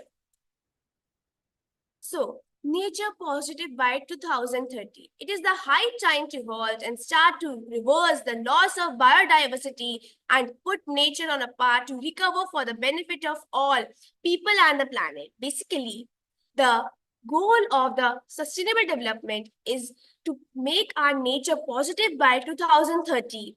And some benefits of it are water for 9 billion people, food for 9 billion, diversity of life, stable climate, and it will only benefit human health and well-being. Our power to make the difference, sustainable living, and biodiversity conservation. Be the difference, small steps have big impact. Together, we have the power to change things. Even small actions done by many people make a big difference. Plant trees and support green spaces. Tree plantation drives can be organized in the school. Students can adopt, plant, and care for it. This is the tree plantation drive in our school. Herbal garden can be developed in the school and at home as well. Plantation of herbal plants can be done by the students. They can collect seeds from and then give to them to the farmers. This is our school's herbal garden, and we have many medicinal plants, etc. as well. And here, children are being introduced to many plants and what are their benefits for human beings. This is an awareness campaign organized by our school's Eco Club, where we rallied out around our school. We make posters to increase awareness among the students against biodiversity loss. Bird feeder installation in the school and at home to attract and feed local bird species. Water can be kept in a pot during summers for animals and birds. We should follow 3 R's: reduce, reuse, recycle. Safe paper campaigns and recycling drives can be organized. Waste management awareness can also be done by segregation of waste into biodegradable and non-biodegradable bins. Waste segregation done by our school students. Installation of rainwater harvesting systems can be done. We should save water, turn off the taps and fix leaking pipes. Awareness campaigns by Eco Club members as Earth Savior. Reduce pollution, eat responsibly, choose sustainably sourced food, learn about endangered species, and spread awareness to others. Governments and communities also need to work together to create laws and protect natural areas. Some inspiring examples who have made a significant impact by planting trees and protecting biodiversity. Voice that matters. Jadev Pyag, the forest man of India from Assam, planted a forest, transformed a barren Sundarbans into a 1,300-acre forest, now known as Malai Forest. Biodiversity. He was a biodiversity hero. He was also awarded with Padma Shri in 2015 as an honor of the government. Tulsi Godwa, the encyclopedia of the forest from Karnataka, planted over 30,000 saplings, actively involved in the afforestation and nurturing native plant species. This is a picture of Rakesh Khatri. He was known as the nest man of India. He made 7 lakh nests, which are inviting sparrows back to the Indian cities. These are some more examples of the people who inspired us that if they can do something for our biodiversity, we can surely do something to save our biodiversity. Our planet is a beautiful symphony with each species playing its part. When one instrument goes silent, the music changes. We all depend on biodiversity for food, health, climate, and life itself. So let's use our power to protect our planet. Let's act now, because saving nature is really about saving ourselves. Remember, Earth Day is just a date on the calendar. It's a reminder of our daily responsibility to protect our planet. Protect our planet and save its diversity. प्रकृति की रक्षा करें, जैव विविधता का सम्मान करें और जीवन का पोषण करें. धन्यवाद. Thank you. This is all can I do. Thank you for listening to me. Thank you, Huma. Biodiversity loss is really threatening and is a food for thought for all of us. Thank you for sharing the global organization data, which you have shared for greenhouse emission gases. I'm sure that we all are benefited with the data, with the thoughts which you have shared. Now we have one more participant left, Saurabh Singh from Bhavan's Chandigarh. He'll be presenting his thought on the topic educating future generations. Hello, good morning. You can I'm share really your sorry screen. Hello, sorry. Am I audible? Yes, yes. Yeah, sorry for being late. We actually had an internet issue, so we could not join on time. But regardless, good morning. Today I'll be speaking on educating future generations about climate change, global warming, and what steps can be taken towards building a more ecologically secure future. Actually, before I start, I would like to start with an anecdote that's related to climate change, but not exactly to education. But it'll build it into my point. I was talking to a friend once about nuclear energy, and we were discussing about how safe it is and about really its dangers and the advantages we'd have.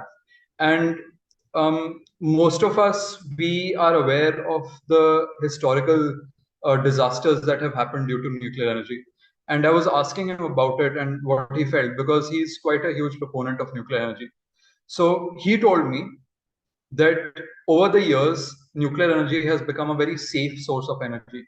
And there have been more and more safeguards that have been developed into nuclear reactors that prevent disasters from happening in the future.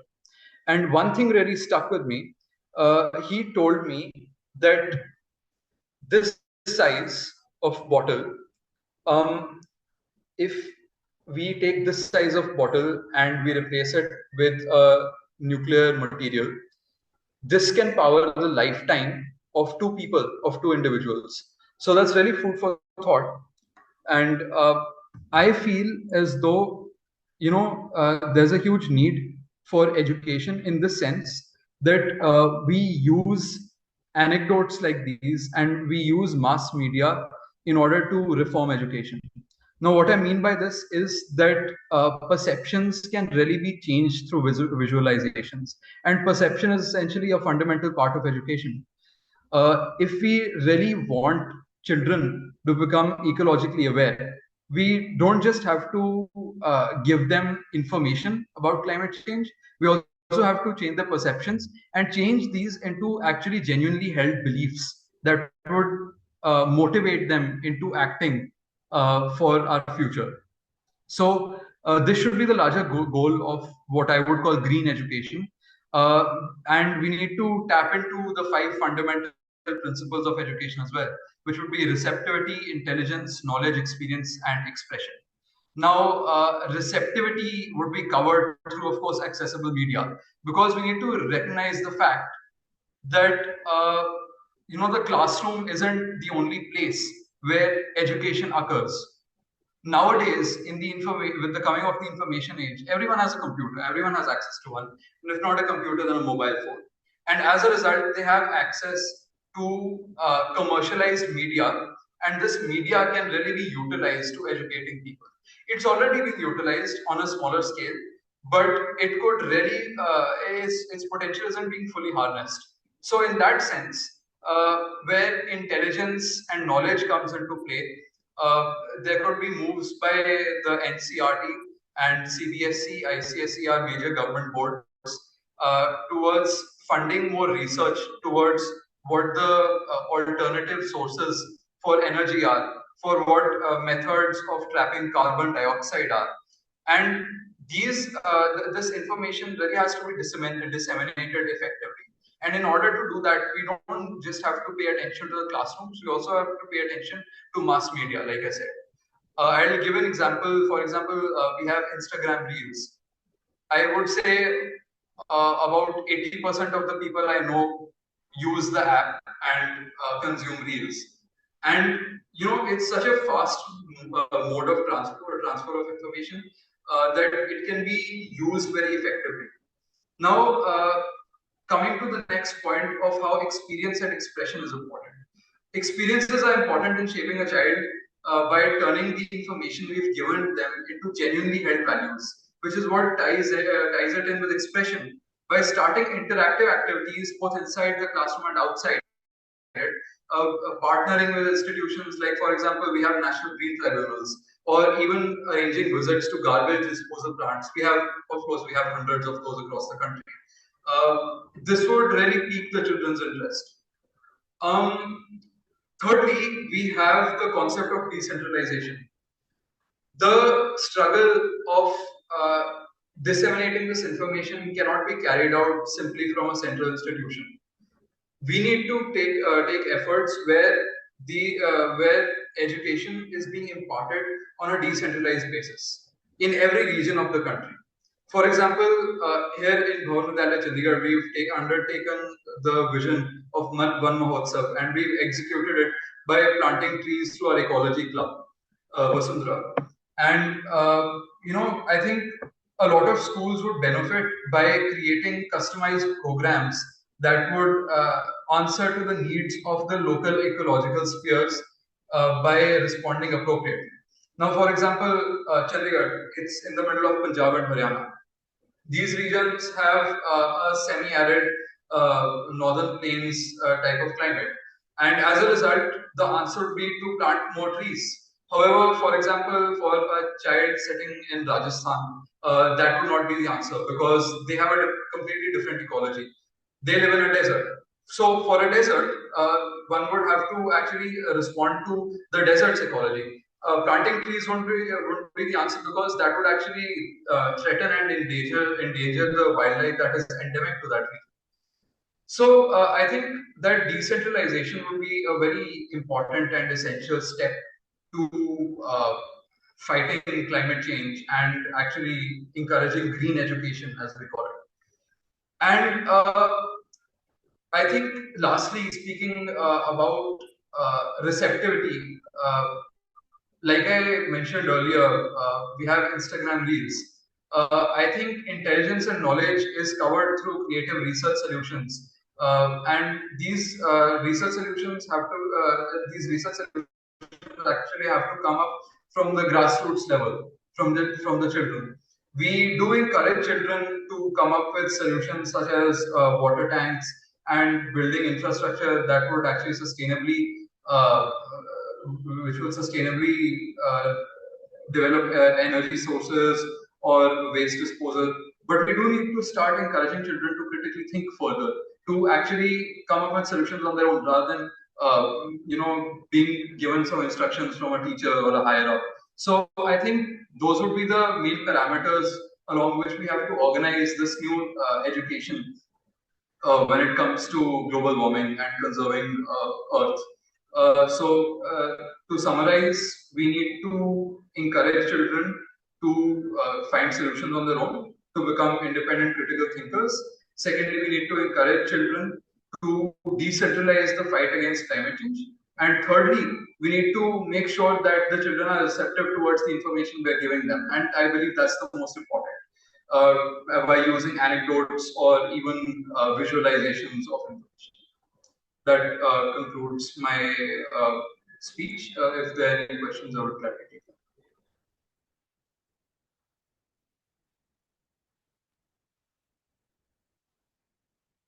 Hi. Thank you, Saurabh. It was really interesting to listen the interacting activities and visit to garbage for this should be organized for the children to come up with all these issues. Thank you for sharing all your views. Now, I request our distinguished guest, eminent environmentalist, Professor G.S. Rajwar, to address these young warriors. Young green warriors, I should say. Thank you, ma'am. Am I audible? Yes, sir, you are audible. Okay, thank you. So first of all, I am thankful to Dr. Anish Sharma, who is the regional education officer of this group of schools, for inviting me to listen to these young children, very nice orators,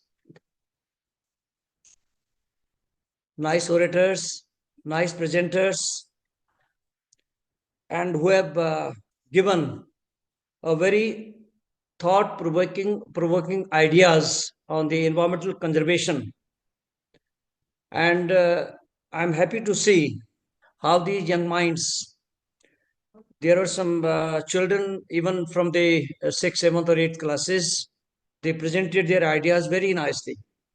And I think they had a very in-depth knowledge of environment and environmental issues for the welfare of the humanity, for the welfare of the future generations that we should always think of. in the present day, actually, the United Nations is organizing such days like this Earth Day, the Environment Day, and other days also. They are actually created, they have been formulated, formed, or created by the UN bodies to raise or to inculcate the idea of environmental conservation, how the humanity can survive and how the humanity can help the other people, the indigenous people, the people living in the we can say in the very we can say in the again in the forest dwelling societies to the we can say metropolitan cities of the world. So we know the things are happening nowadays. The people are also caring about their resources, particularly tribal people. We know tribal people, they are raising voice against the misuse, or rather we can say heavy exploitation of the resources. What happens actually, the environmental resources, why the UN has decided to make this decide this theme as our planet, our future, because we know we are the keepers of the planet as well. We are not only exploiters of the resources which are with present in our planet, but we should also take care of them. We should also keep them. Not we can say we should not exploit them in such a way that we cannot have these resources for future generations. That is the call of the all the bodies and all of the people all over the world. We know year 2024 was the hottest year on record. As we can say, there was a very high temperature, more than 1.5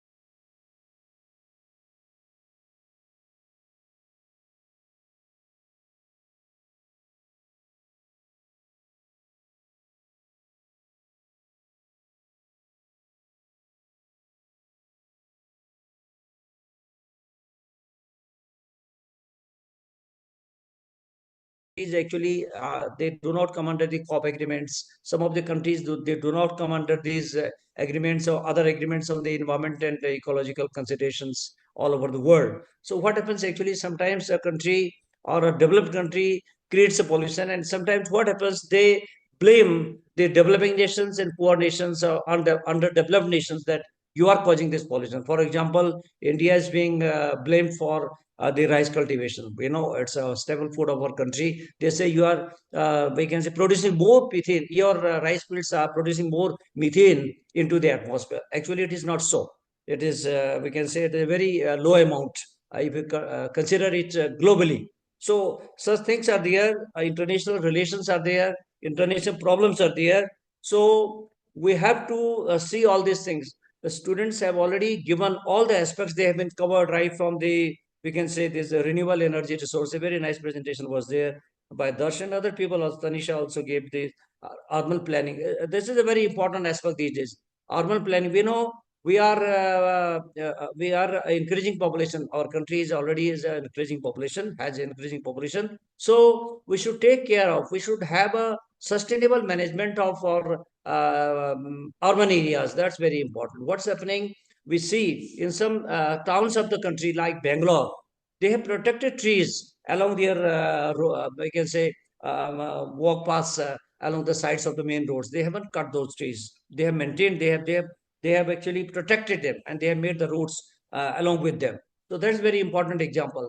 Nowadays, what is happening that the people are getting aware. The citizens are getting aware about the loss of their we can say green cover around them.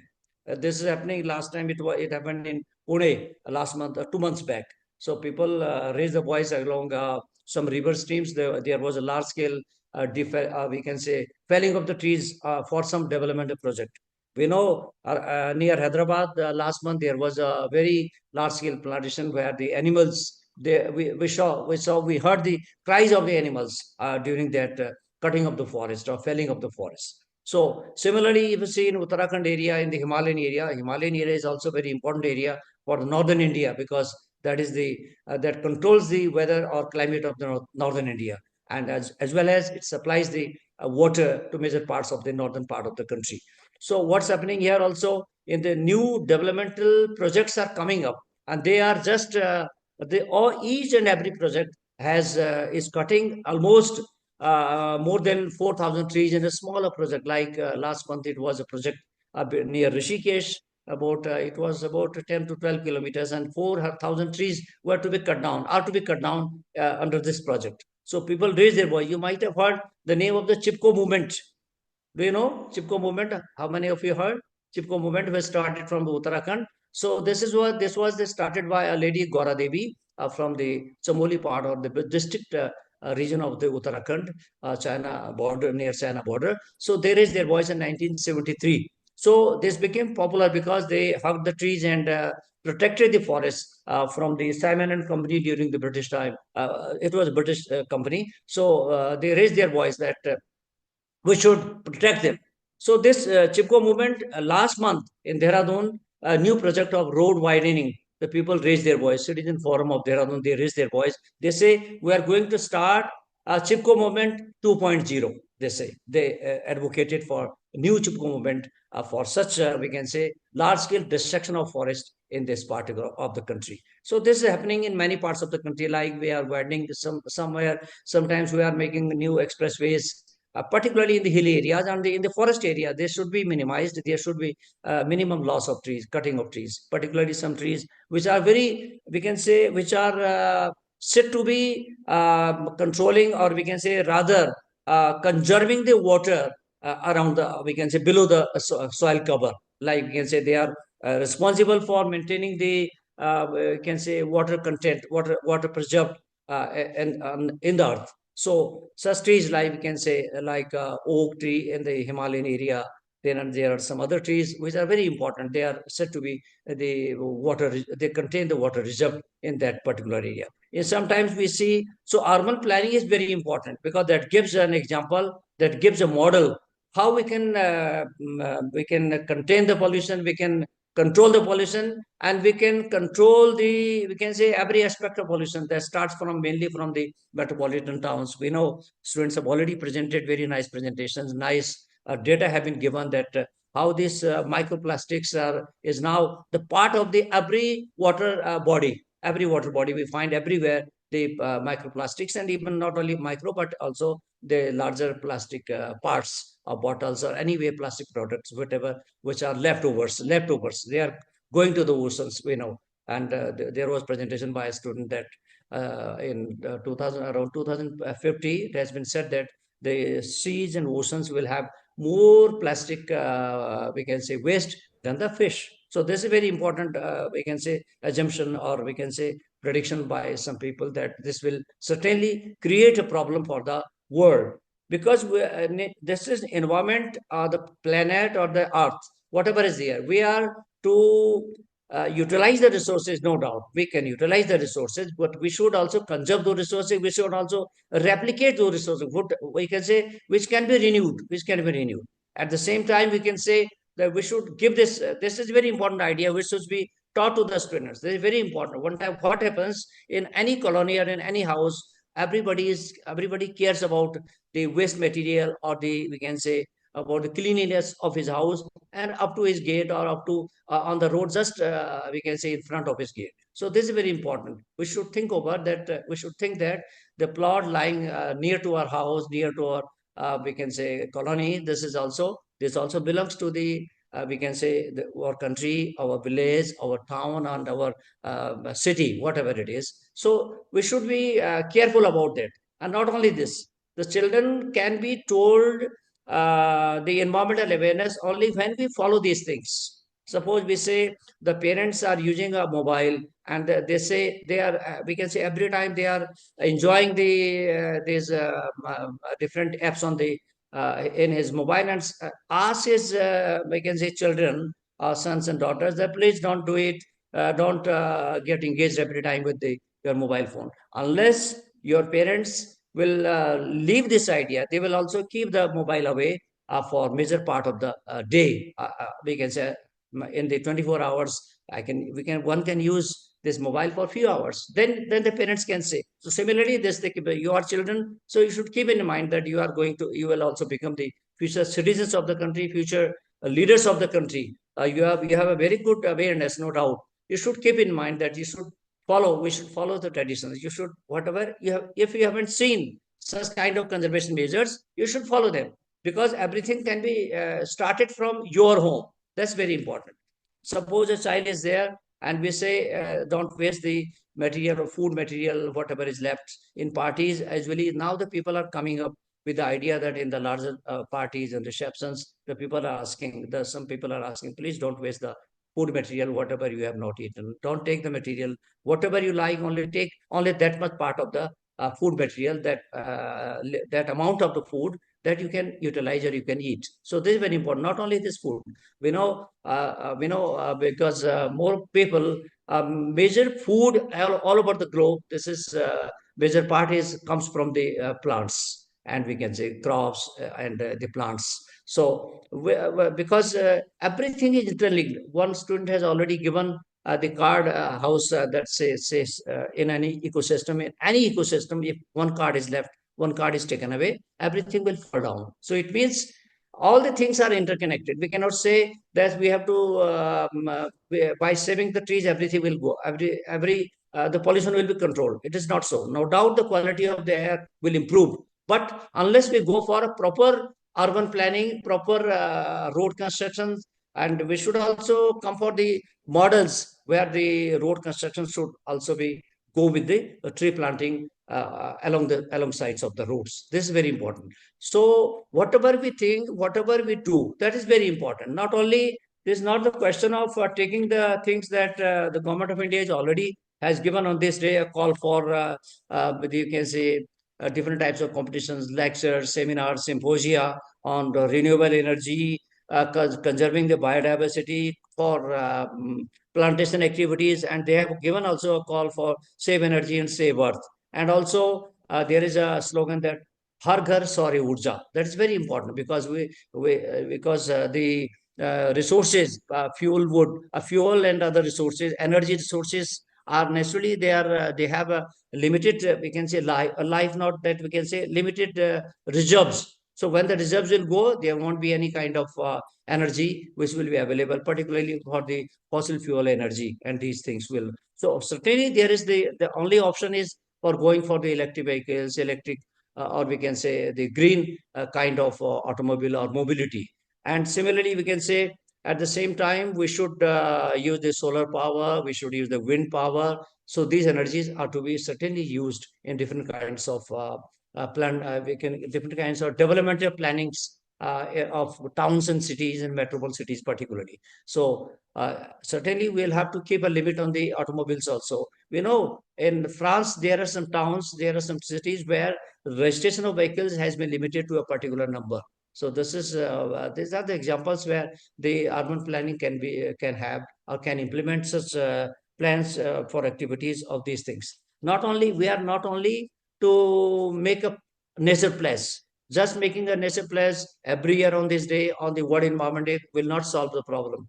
We have to follow the things. We have to keep in mind that how we are the part of the nature, we are the part of the planet Earth or the Mother Earth. So our duty is to conserve our Mother Earth, to protect it from, we can say, over exploitation. So that is very, at the same time we can manage. So tree plantation is no doubt, one student has already showed the example of Los Angeles, where the fire was a very big problem, and that is the biggest example in the fire in the all over the world. So that was that problem is also in the Himalayan area and some other parts of the country where the we can say uncontrolled fire instances are there, particularly more in the summer season. Now you will be surprised to know that even in the winter seasons, the Himalayan area show burning of the forest, burning of the forest areas, and ground level there is the forest fire is always there. So it is we can say it is the height of things, because we are unable to control the fires in the summers. So because of that, we can say litter is generating, the pine litter is there. So many things are there.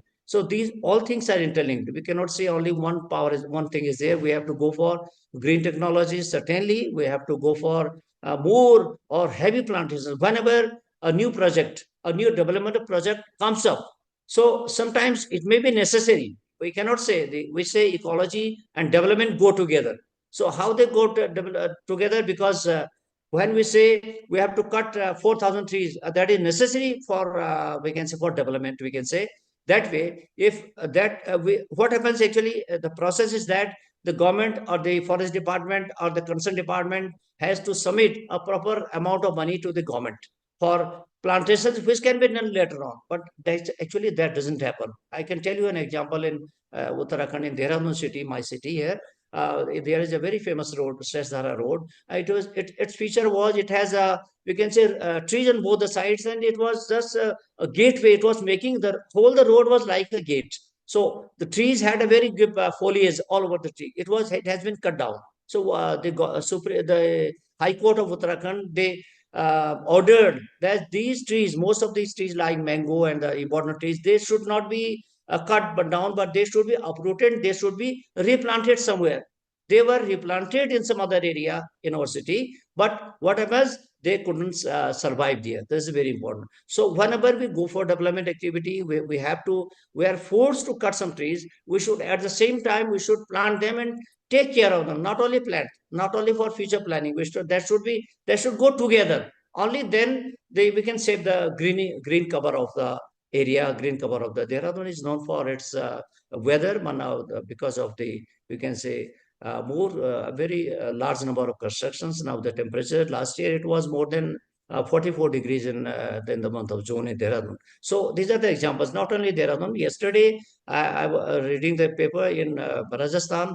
Some areas there is very high temperatures. High temperature has been recorded 2 days ago. So that is the, we can say, height of the things, and the temperature we are not controlling. For controlling temperatures, we have to use the alternative sources of energy. We have to reduce the automobile pollution. We have to reduce the use of fossil fuels. We have to make the paths along the roads so that one can have the cycling, like we have the in Beijing and other cities of the China, where cycle lane is always separate lane. There is a separate, we can say, red light for the cycle lane on every, we can say, a red light area, or we can say at every junction of the road. So these are all interrelated things. We cannot say one thing will do.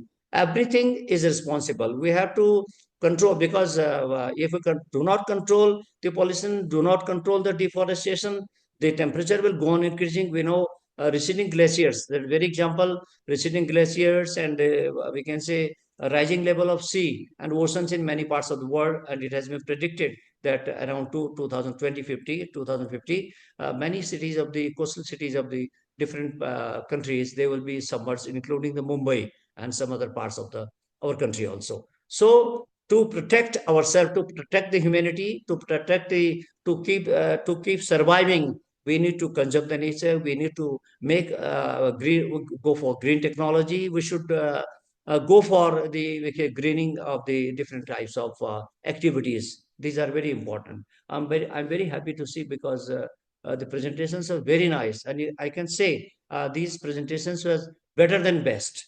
They were very good presentations, and I know I remember I've seen that the students are really, they are well versed with the concept of the environment and the conservation of the resources all over the world, or particularly in our areas. So this is very important, and I'm thankful to the organizers and for giving me this opportunity for interacting with you.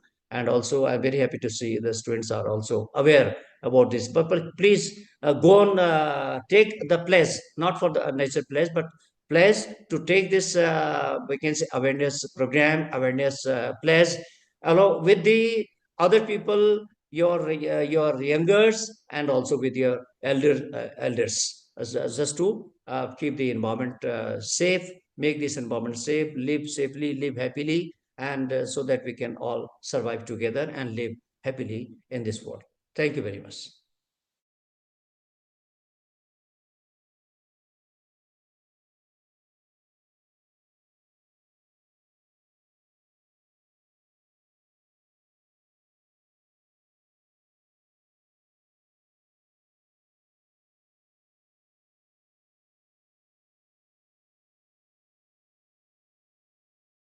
Present vote of thanks before you on this important occasion of World Earth Day, a day that unites us globally in our shared commitment to protect and preserve